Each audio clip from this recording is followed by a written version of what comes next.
اگر ہم اپنے ماں باپ کے ہاتھوں ہی رد ہو جائیں تو اس سے بڑی کوئی اذیت نہیں ہو سکتی دادی۔ میں ساری زندگی اس اذیت سے گزری ہوں۔ مجھے ابو ہمیشہ برے لگے کیونکہ ان میں وفا کا مادہ ہی نہیں تھا اور اولاد کی تو انہیں کبھی طلب ہی نہیں رہی، لیکن امی ہمیشہ مظلوم لگیں کہ وہ غلط انسان کے ساتھ پھنس گئی تھیں۔ مگر پرسوں جب امی نے مجھے اپنے گھر دیکھ کر جتنی بیزاری کا اظہار کیا، اس سے مجھے اندازہ ہو گیا کہ ان کے لیے بھی میں کوئی اہمیت نہیں رکھتی، ورنہ اتنے سالوں بعد پہلی اولاد کو دیکھ کر انسان سب کے سامنے نہ صحیح، اکیلے میں تو بیٹی پہ اپنی ممتا نچھاور کر لیتا ہے۔ وہ تو بس مجھے وہاں سے جلد از جلد چلتا کرنے کی فکر میں تھی، وہ بھی ابو جیسی ہی نکلی۔ ان کے لیے بھی میں ایک بوجھ سے زیادہ کچھ بھی نہیں تھی۔ ان میں اور ابو میں بس یہی ایک فرق تھا کہ ابو مجھے پیدا ہونے سے پہلے ہی مار چکے تھے اور انہوں نے پیدا ہونے کے بعد مجھے مار ڈالا۔ اس نے اپنے ٹپکتے آنسو پوچھے۔ میں تو اتنا جانتی ہوں کہ انسان کو رد کر بھی دے تو بھی اللہ نہیں کرتا، وہ انسان پہ بندوں والے راستوں کہیں اور سے لازمی کھولتا ہے۔ اللہ تمہیں پیار سے بنایا تو پیار سے تمہیں رکھتا بھی آیا، تمہیں محفوظ ہاتھوں میں سونپا ہے، جس نے بھی تمہیں ماں کی کمی محسوس نہیں ہونے دی، آگے بھی تمہیں قدر کرنے والے لوگ دے گا انشاءاللہ۔ سامیہ کو دادی کی باتوں نے بہت حوصلہ دیا تھا۔ ایک اور بات پوچھوں، اگر تم برا نہ مناؤ؟ سامیہ نے سر ہلایا۔ کیا میں تمہاری بوا سے تمہارے اور حبیب کے رشتے کی بات کر سکتی ہوں؟ سامیہ کا منہ کھلے کا کھلا رہ گیا۔ وہ دادی سے ایسے دو ٹوک سوال کی امید نہیں رکھتی تھی۔ اگر تمہیں اعتراض نہ ہو تو۔ یہ سب جاننے کے بعد بھی کہ میرے آگے پیچھے کوئی نہیں، آپ یہ کہہ رہی ہیں؟ اسے یقین نہیں آیا تھا۔ اس نے یہ بات دادی کو شاید بتائی بھی اسی لیے تھی کہ سچ جان لینے کے بعد وہ اپنے ارادے سے باز آ جائیں گی۔ تو کیا ہوا؟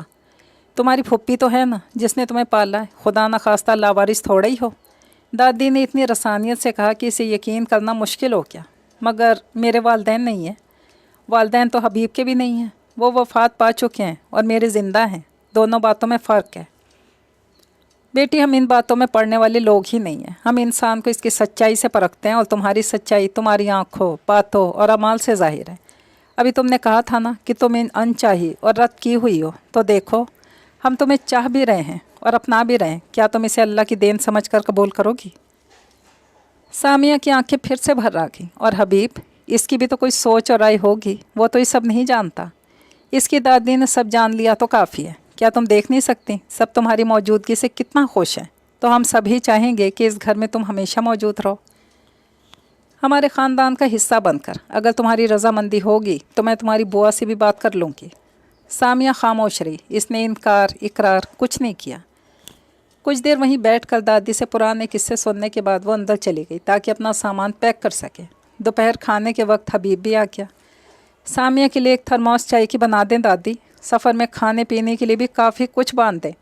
کھانے سے پہلے وہ کچن میں جھانکنے گیا تو دادی کو تاکید کی، رکو یہاں ایک منٹ، مجھے کچھ پوچھنا ہے۔ حبیب وہیں ٹھہر گیا۔ سامیہ اچھی بچی ہے، مجھے اور سعدیہ کو پسند آئی ہے۔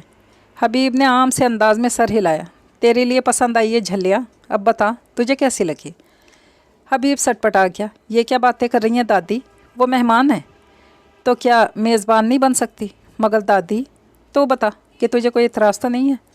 حبیب نے دادی کی شکل دیکھی اور سر نہ میں ہلایا۔ تو بس سوال ڈال دیا میں نے، اب جواب کے منتظر ہوں۔ حبیب نے سر پیٹ لیا۔ ایسی کیا جلدی تھی دادی، وہ کہیں بھاگی جا رہی تھی کیا؟ جلدی کیا جلدی، جا رہی تھی وہ یہاں سے تو اب بھی نہ پوچھتی، بڑا روز روز آتی رہے گی اب۔ حبیب دادی کو گھورتے ہوئے کمرے میں چلا گیا۔ کھانے پہ بھی وہ خاموش تھا، اسے شرمندگی سے ہو رہی تھی، نہ جانے وہ ان لوگوں کے بارے میں کیا سوچ رہی ہوگی۔ ایک دن میں کون ایسے رشتے کی بات کرتا ہے، دادی بھی حد ہی کر دیتی ہیں۔ تیاری ہو گئی ہے تو چلیں، مجھے آپ کو اسٹیشن چھوڑ کر آفس سے جانا ہے۔ کھانے کے برتن سمیٹے جا چکے تو اس نے کہا۔ سب اداس سی شکل لیے سامیہ سے ملنے لگے۔ بہت یاد آؤ کی، 2 دن میں اتنی اپنی لگی ہو کہ لگتا ہے عرصے سے یہاں تھی۔ اس نے مسکرا کر سعدیہ آپا کو گلے سے لگا لیا۔ آپ بھی، آئی ول مس یو۔ باسلہ اس سے لپٹ گئی۔ تم جلدی سے ٹھیک ہو جاؤ، پھر دوبارہ ملیں گے، اور تم جب بھی لاہور آؤ میری طرف ہی رکنا، ٹھیک ہے؟ باسلہ نے خوشی سے سر ہلا دیا۔ حبیب جا کر رکشہ لے آیا تھا، اب سامان رکھ رہا تھا۔ یہ تھرموس سے چائے کا، اور یہ میں نے کچھ چاول شامی کباب بنا دیے تھے، اس میں پاستا بھی ہے۔ ایک یہ چینیوں کے کھانے مجھ سے بہت اچھے نہیں بنتے، برا لگے تو وہیں کسی فقیر کو دے دینا۔ سامیہ مسکرا دی۔ اتنا کچھ کی کیا ضرورت تھی دادی؟ حبیب نے بتایا تھا کہ تمہیں بار بار سفر میں بھوک لگ جاتی ہے۔ سامیہ پھیکا سا مسکراتی دادی کے گلے لگی تو ان سے الگ ہونا بہت مشکل لگا۔ جیتی رہو بیٹی، میں انتظار کروں گی تمہارے جواب کا۔ وہ بس انہیں دیکھتی رہی، پھر سب کو اللہ حافظ کا اور تیزی سے رکشے میں جا کر بیٹھ گئی۔ راستے بھر حبیب دادی کے سوال کو لے کر نادم رہا، کوئی بات نہیں کر سکا، اور سامیہ دادی کے سوال کو لے کر الجھی رہی، کچھ بول نہیں سکی۔ اسٹیشن بھی جلد ہی آ گیا تھا۔ حبیب نے سارا سامان ایک کلی سے اٹھوایا اور اس کی ٹرین تک جا کر اندر رکھوا دیا۔ وہ اپنی سیٹ پہ بیٹھ گئی۔ اپنا خیال رکھیے گا اور پہنچ کر بتا دیجیے گا۔ وہ خدا حافظ کہہ کر اتر گیا۔ ابھی ٹرین چلنے میں 10 منٹ باقی تھے۔ حبیب 1 منٹ، وہ اس کے پیچھے ہی اتر آئی تھی۔ دادی نے مجھ سے ایک سوال کیا تھا، سمجھ میں نہیں آ رہا کیا کہوں۔ میں معذرت خواہ ہوں، نہ جانے انہیں کیا ہوا، وہ کبھی ایسا کرتی نہیں ہے۔ حبیب کی نظریں مزید جھک گئیں۔ اگر یہی سوال میں آپ پہ ڈالوں تو آپ کیا جواب دیں گے؟ وہ چونکا اور اسے دیکھا۔ میں پتہ نہیں کیوں، کیا اتنی بری ہوں میں؟ حبیب نے جلدی سے سر نہ میں ہلایا۔ بالکل نہیں، آپ تو بہت اچھی ہیں، لیکن شاید میں بھی اس قابل نہیں ہوں۔ نوکری ڈھنگ کی نہیں ہے، ایک بیمار بہن ہے، 3 خواتین کا ذمہ مجھ پہ ہے۔ شاید آج کل کی کوئی لڑکی ایسے لڑکے کا انتخاب نہیں کرے گی جس کی فیملی کی ساری خواتین اس لڑکے پہ اتنی ڈپینڈنٹ ہوں۔ لڑکیاں تو الگ گھر کے خواب دیکھتی ہیں جو میں پورا نہیں کر سکتا، کیونکہ اپنے گھر کا واحد کفیل میں ہوں۔ یہ کس نے کہا آپ سے کہ لڑکیاں ایسے لڑکے کو نہیں چنتی؟ جانتے ہیں، آپ کے گھر کی یہی بات تو مجھے اچھی لگی، سب کیسے ایک دوسرے سے جڑے ہوئے ہیں، ایک دوسرے کے دکھ درد میں ایک دوسرے کا سہارا ہے، کوئی کسی پہ بوجھ نہیں ہے، کوئی کسی سے دلی طور پر دول نہیں ہے۔ اتنے محبت بھرے لوگ میں نے پہلی بار دیکھے ہیں، کوئی ریا نہیں، کوئی تصنع نہیں، کوئی خود غرضی نہیں، اتنے مثبت، اتنے سیدھے سے پیارے سے لوگ تو ایک خواب تھے۔ میں نے تو کبھی ایسی زندگی کا تصور بھی نہیں کیا جو آپ لوگ جی رہے ہیں۔ ہمیشہ تنہائی اور اکیلے پن کے احساس کے ساتھ جیتی رہی ہوں۔ اب آپ کی فیملی ملی ہے تو لگتا ہے یہی تو زندگی ہے جو میں جینا چاہتی ہوں۔ مطلب کہ دادی سے کہیے گا ان کے سوال کا جواب ان کے گھر کے ہر فرد کی سوچ کی طرح مثبت ہے۔ حبیب بات کو سمجھا تو مسکرا دیا، لیکن نہ جانے میری فیملی کے بارے میں آپ جان کر کیا ری ایکشن دیں۔ مجھے نہیں جاننا سامیہ، آپ نے بتا دیا کہ آپ کے پیرنٹس ساتھ نہیں ہیں، بس یہی کافی ہے۔ زندگی کی تلخ باتوں کو یاد کر کے خود کو درد نہیں دینا چاہیے، اور نہ ہی کسی دوسرے کو۔ سامیہ تشکر سے مسکرا دی، لیکن میں کھانے پینے میں بہت چوزی ہوں، سوچ لیں ماحول کو نارمل کرنے کے لیے وہ شوق ہوا۔ اتنے بھی نہیں ہیں، دیکھ لیا میں نے ایک دن میں ہی۔ اچھا، اور کیا کیا دیکھ لیا؟ وہ ذرا شوق ہوا۔ ٹرین کی سیٹی بج گئی ہے، مس ہو بھی گئی تو کیا، پھر سے اسی گھر چلے جائیں گے جہاں سے آئے تھے۔ ابھی مجھے اپنے گھر جانا ہے۔ وہ مڑی۔ میں اپنے گھر لے چلنے کا منتظر رہوں گا۔ وہ مڑی نہیں، بس مسکرائی اور ٹرین میں سوار ہو گئی۔ یہ خوبصورت سی کہانی اپنے اختتام کو پہنچی۔ اجازت چاہتی ہوں، دعاؤں میں یاد رکھیے گا۔ فی امان اللہ۔